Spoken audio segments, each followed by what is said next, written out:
xafladaha lagu taageerayo gudoomiyaha inuu noqdo murashax xisbiga shirweynaha golaha dhexe ee dhacaya 10 bisha November ee sanadkeena ku jiro iyo muuqaalka ka soo baxay anigu dareenkayga wuxuu sheegayaa inaan Muuse maanta cid la tabasaani jirin horena waxa weeye qof waliba waa ogaan anigu dareenka aan qabay dadkeena iska ilaaqda jecel Axmed Maxamed Maxamuud Siinaye dabadi inaan xisbiga kulmiye murashaxnimadiisa madaxweyne lagula tartamay Muuse Biixi Cabdi dawbay ahayd caqligan inoo sheegay waxaan filayaa tani taa waxa bedelayo waxaan inagu uga baxnay dimuqraadiyad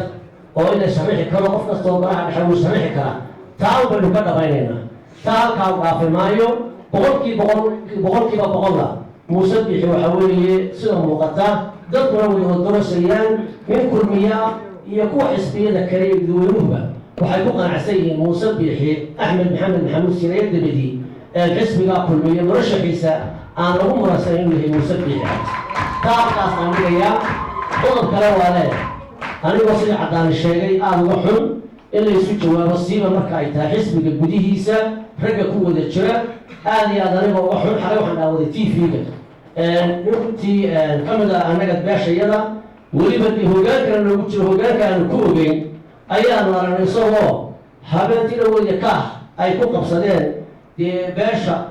golaheedii dhexe odayaasheedii salaadiinteedii oo hargeysay ilaa ceelgaawo halkaa ka muuqanayo jaamciya dafiraynin oo xitaa isagu uu tusay magacyadii uu yidhi dee waxaa jira haddan 15 baa ku fadhida anigu runtii wax ku hebel iyo hebel iyo hebel iyo hebelna soo lagu jiraan labaatankaa maaha wixii aanu isaqirsanin xalay inuu yidhaahdo dad xisbiga lagu yaqaano maaha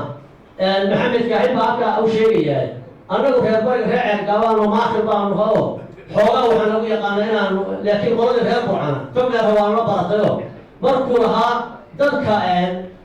dhowaan yimidkaa xisbiga ku cusub loo dhiibi maayo talada golaha dhexe marka waxaan arkay isagoo eegaya wasiirka arrimaha dibadda marka saaweegayo markuu intaa yidhahda xagga arrimaha dibadda saaweegayo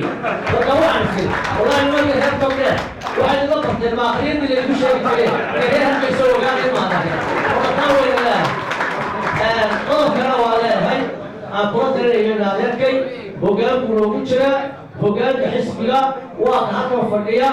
waa joogaan guddoomiyihii koowaad gudoomiye ku-xigeenkii koowaad xogeeyihii isaguna waa kii kursi xogeen dee annaga waxaa lagu ceeba inuu kursigiisii maran yahay dee hadduu ima waayo awalba dee meesha waa dee caddaani baanu fadhiisin doonaa in awalba wanaga ogeyn wasalaamu calaykum waraxmatullahi wabarakatu